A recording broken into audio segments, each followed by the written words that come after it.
The day of our family island vacation, my sister Chloe climbed over the safety railing just to take a photo.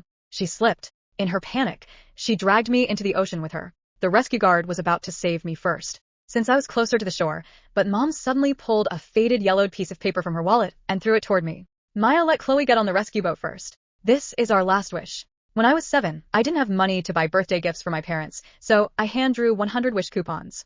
Each one said, with this coupon, Maya will unconditionally grant Mom and Dad one wish. When Chloe wanted my bedroom, they used one. When Chloe wanted to be an only child, they used another. From then on, I was only allowed to call them Mr. and Mrs. Miller, never Mom and Dad.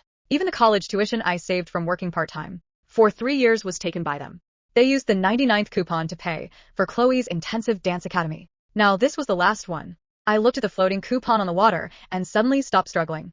I slipped the only rescue rope onto Chloe and pushed her toward the rescue boat myself. Mom and Dad were too busy wrapping her in blankets and checking her for scratches. No one noticed that my leg had already cramped up.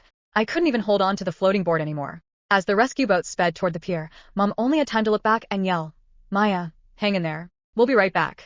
I watched their retreating figures and let out a self-deprecating laugh. When I was 7, I thought that if I fulfilled all 100 wishes, my parents would love me just as much as they loved Chloe. It wasn't until the freezing seawater filled my lungs that I finally understood those 100 coupons didn't buy me a single shred of their love. They just used up my entire life. I didn't know how much time had passed. Finally, the sound of an engine came from the distance. The rescue boat was actually coming back. My nose burned, and my numb arms suddenly found a surge of strength. Mom, I'm here. The figure on the boat became clearer. Mom was holding a clean, dry blanket in her arms. Looking at that blanket, I couldn't help but smile. So they hadn't forgotten about me. I even told myself that once I got on the boat, I wouldn't ask why they saved Chloe first.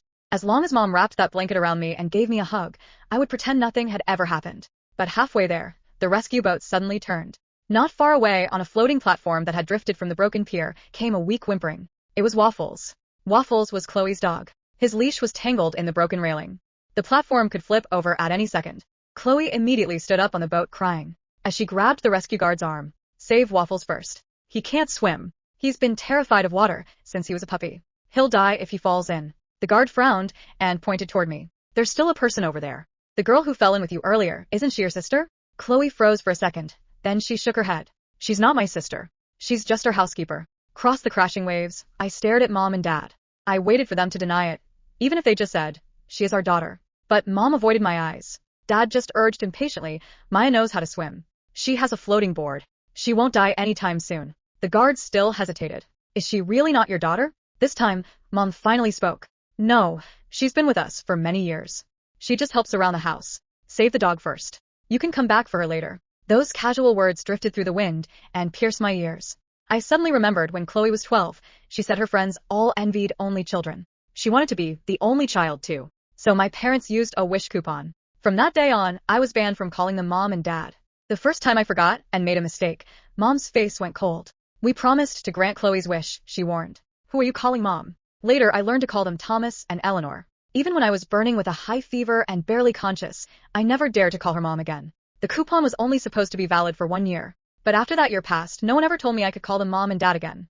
Gradually, Chloe really became the only daughter in the family, and I became the one who washed clothes, cooked, and cleaned the rooms. Someone who didn't even deserve to call them parents. Never thought that years later they would actually tell a stranger that I was just the housekeeper. The rescue boat veered right in front of me, heading toward the platform where Waffles was trapped. Survival instinct made me wave my arms frantically, trying to get them to see me. But a massive wave crashed down, burying me under the water again. By the time I struggled back to the surface, Dad had already pulled the dog onto the boat. Mom immediate opened the blanket in her arms, carefully wrapping it around Waffles' sweat body. The blanket I thought was meant for me was ultimately used to warm Chloe's dog. Chloe held her dog, shaking and crying. Mom and Dad comforted her on both sides. Don't worry, Waffles is fine. Mom saved both of you. Chloe finally smiled through her tears.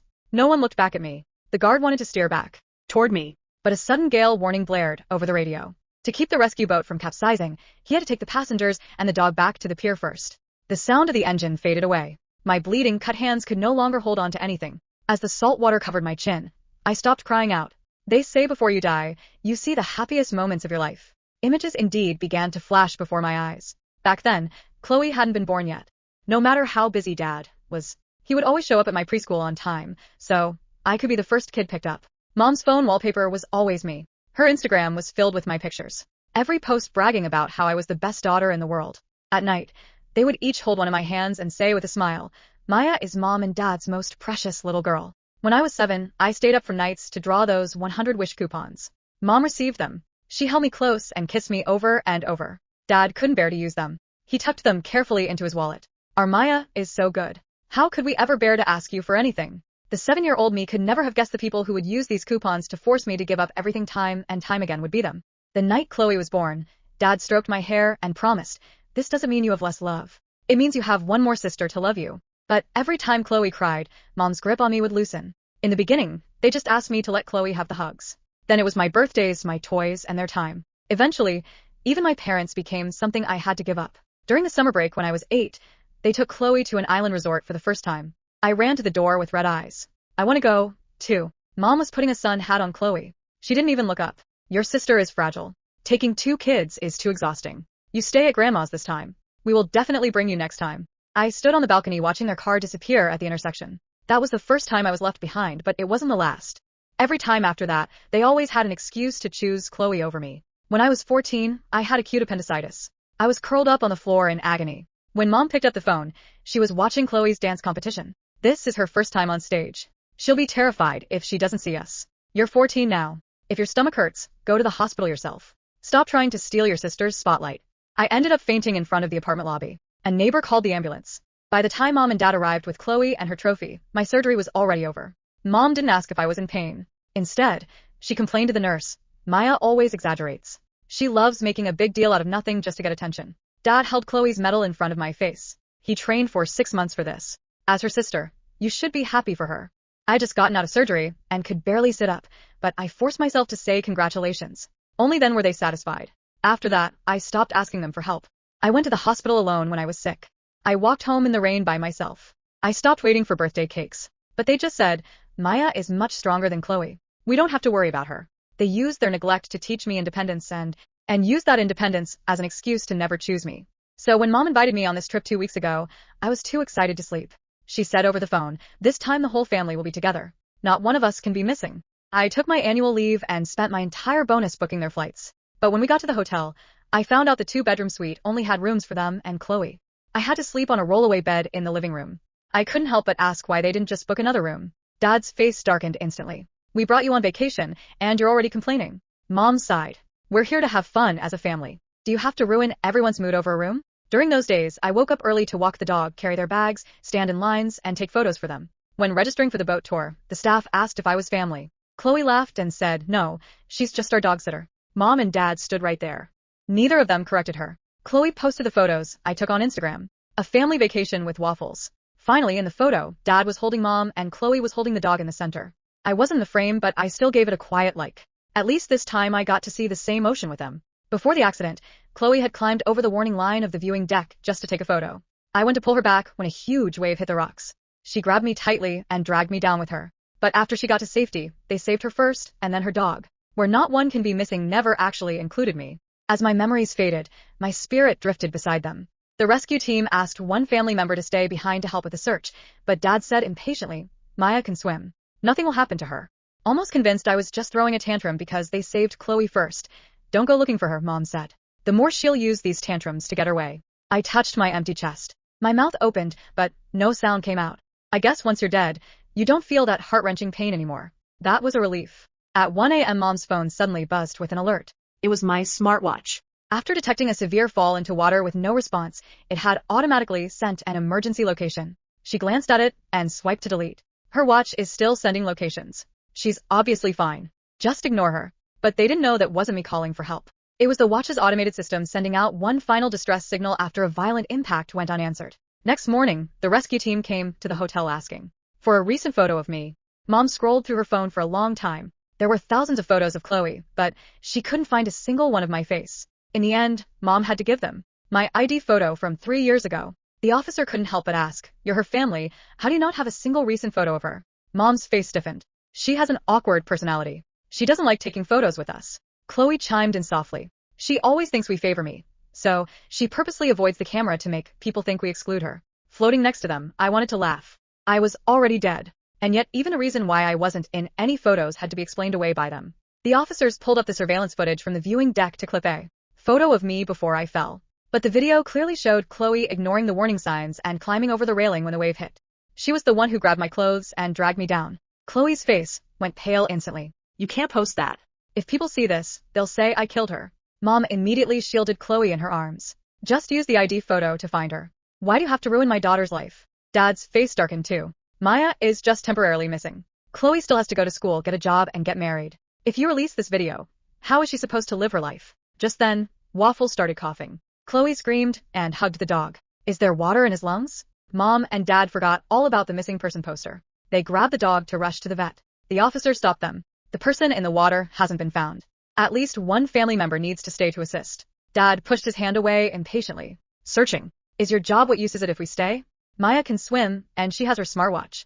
If she were in real danger, she would have contacted us by now. At the vet, they found out Waffle had only swallowed a little water. While Chloe watched the dog get examined, she scrolled through a video posted by a local Airbnb on TikTok. Rescued a girl who fell into the water last night. Glad she's safe. The video only showed the back of a woman wrapped in a blanket. Mom instantly remembered the location ping she received last night. It was right near that Airbnb. Chloe covered her mouth. I knew she made it ashore. She's fine, but she's purposely refusing to contact us. The worry on Dad's face instantly turned into rage. Just to make us feel guilty for saving Chloe first, she wasted all these rescue resources. Mom was shaking with anger. She's loved playing the victim since she was a kid. Now she's even lying to the rescue team. Chloe leaned into Mom's shoulder, playing the sweet sister. She probably just wanted your attention. When we find her, don't yell at her too hard. Just make her apologize to the rescue team. They immediately drove toward the Airbnb. On the way, they planned how they would punish me. Dad wanted to make me pay for the entire rescue fee. Mom wanted me to publicly clarify that I let go of the floating board myself, so it had nothing to do with Chloe. They were certain I was hiding in a warm room waiting for them to bow their heads and apologize. But when they reached the rocky shore on the other side of the island, the road was blocked by emergency vehicles.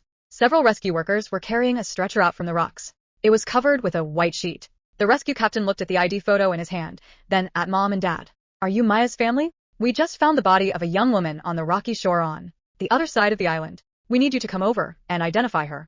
The white sheet was lifted just enough for the corner of my dress to show. Mom stopped breathing. Dad's face turned completely pale. Chloe stared at the stretcher, then slowly backed away. No, she whispered. That can't be her. The rescue captain looked at her coldly. Her ID matches. Her smartwatch was found several yards away. We've been searching the shoreline since last night. Mom's hands began trembling. She stepped toward the stretcher. Maya? No one answered. The captain pulled back the sheet. My face appeared beneath it. Pale, bruised, covered with scratches from the rocks. For several seconds, nobody moved. Then Mom let out a sound I'd never heard from her before. A broken, horrified sob. She dropped to her knees. No, this isn't possible. Dad stood frozen beside her. Chloe covered her mouth. I floated behind them, staring at my own body. I had spent years imagining the moment they would finally realize what they'd done to me. Somehow, I had imagined shouting. I imagined accusing them. I imagined asking why I was never enough. But now that they were staring at my dead body, I had nothing left to say. The captain covered my face again. We're sorry. She appears to have been in the water for several hours. Mom grabbed his sleeve. You're wrong. Ma'am. You're wrong, she screamed. She can swim. She has always been able to swim. The captain's expression hardened. Being able to swim doesn't make someone invincible. Dad suddenly turned toward Chloe. What happened? Chloe flinched. What? Tell me exactly what happened. I already told you. You said Maya fell. You said she was fine. Chloe's eyes filled with tears. I didn't know she'd die. The words escaped before she could stop them. Everyone went quiet. Mom stared at her. What did you say? Chloe immediately shook her head. I didn't know she'd be hurt. The captain looked between them. We reviewed the footage. Chloe's face drained of color. The footage shows your daughter crossing the safety barrier. Mom quickly interrupted. She didn't mean to. And after the fall? The captain looked directly at Chloe. She grabbed Maya's clothing and pulled her into the water. Chloe began crying. It was an accident. No one said it wasn't. But you can't blame me. The captain's eyes narrowed. Nobody is blaming you. We're establishing what happened. Dad stepped between them. That's enough. The captain glanced at him. Sir, your daughter is dead. Dad's jaw tightened. And my other daughter is traumatized. The captain stared at him for a long moment. Your priorities are certainly clear. Then he walked away. Mom remained beside the stretcher. Her fingers slowly touched the sheet covering my face. Maya, I looked at her. For years, I had dreamed of hearing my name spoken with affection. Now she said it like a prayer. I was coming back for you. I almost laughed. She had been coming back for Waffles. She had been coming back for Chloe. She had never been coming back for me. Dad suddenly noticed something lying beside the stretcher. A soaked piece of yellow paper. The 100th coupon. He picked it up. The ink had blurred from the seawater, but the words were still readable. With this coupon, Maya will unconditionally grant Mom and Dad one wish. Dad stared at it. His hands began shaking. Where did this come from? The captain answered. It was found floating near her. Mom took it from him. She read it. Then she collapsed. Because underneath the faded words, the last coupon still had one handwritten line. Something 7-year-old me had written at the bottom. I hope Mommy and Daddy will always be happy. Mom pressed the paper against her chest and started sobbing. I never asked for this. I looked at her. Yes, you did. Every time you chose Chloe. Every time you told me to give something up. Every time you reminded me that I owed you because of those coupons. Every time you called me selfish for wanting what every child wanted. You asked for this one piece at a time. Dad suddenly grabbed the coupon. There's still one wish. Mom looked up. What? He stared at the paper. We haven't used the 100th. I felt something twist inside me. Dad looked toward my covered body. Maya gave us 100 wishes. His voice cracked. Maybe we can use the last one. The captain looked confused. But Mom understood. She slowly shook her head. No. Dad looked at her. Why not? Because she already used it. His face went blank. Mom's tears continued falling. She used it when she gave Chloe the rescue rope. I stared at her. For the first time, she understood. The last coupon had never been about what they wanted. It had been about what I had been taught to do. Grant their wishes. Unconditionally. Even when it killed me. Chloe suddenly screamed. Mom. She pointed toward the ocean. Everyone turned. A rescue worker was standing at the shoreline, holding something in his hands. It was my phone. The screen had somehow survived. There was one unsent message. The rescue worker opened it. It was addressed to Mom. The message was short. I don't have enough strength to keep swimming. Underneath, it was another line. If you come back, please don't bring the coupon. Mom covered her mouth. Dad looked away. Chloe began sobbing. And for once, nobody told her to stop. The funeral was 3 days later. There were hundreds of flowers. People filled the church. Neighbors. Teachers. My co-workers. People who knew me from the hospital, where I volunteered on weekends. People from the bookstore where I worked during college. People who knew my favorite coffee order. People who knew I hated thunderstorms. People who knew I loved old movies. Mom sat in the front row. She kept staring at the coffin. A woman beside her whispered, You must have been very close. Mom didn't answer. She couldn't, because the truth was unbearable. She had lived with me for 22 years. And she couldn't name my favorite movie. She couldn't remember my favorite food. She couldn't remember what I studied. She couldn't remember the last birthday cake she had bought me. But she remembered every wish Chloe had ever made. After the funeral, Dad went home and opened the old family storage room. He found a box. Inside were the remaining 99 coupons. Every one of them had been used. He spread them across the floor. Bedroom. Vacation. Toys. Clothes. College money. Dance academy. Family dinners. Birthdays. And finally, Maya will stop calling Mom and Dad. Dad stared at that coupon for a long time. Then he began crying. Chloe stood in the doorway. Dad. He didn't answer. She stepped closer. Can we throw them away? Dad looked at her. No. Why? Because they were never ours to use. He gathered the coupons carefully. For the first time in 22 years, he treated them like something precious. Then he walked to the fireplace. Chloe watched as he dropped the entire box into the flames. What are you doing? Dad's voice was barely audible. Giving them back. The papers curled in the fire. One by one, my childhood handwriting disappeared. Mom entered the room. She watched the flames. Then she whispered. She spent her whole childhood trying to buy our love. Nobody answered, because there was nothing left to say. That night, Mom sat alone at the kitchen table. She placed the last coupon in front of her. The paper had survived the fire because Dad had pulled it out at the last second. Mom stared at it until sunrise. Then she took a pen. Under my 7-year-old handwriting, she wrote one sentence. Maya, I finally understand. You never owed us anything. She folded it carefully and placed it inside the old family photo album. The album was filled with pictures of Chloe, but Mom opened to the very first page. There was one photograph. A little girl with missing front teeth, messy hair, and a huge smile. Me. Mom touched the photograph. I'm sorry, Maya. My spirit stood beside her. For a moment, I wanted to cry. Instead, I smiled. It was the first apology she'd ever given me. And it was also the first thing she had ever given me that I didn't need. I turned away. Behind me, the house disappeared. So did the island. So did the 100 coupons. I didn't know where I was going. But wherever it was, nobody could ask me for another wish. And for the first time in my life, that was enough.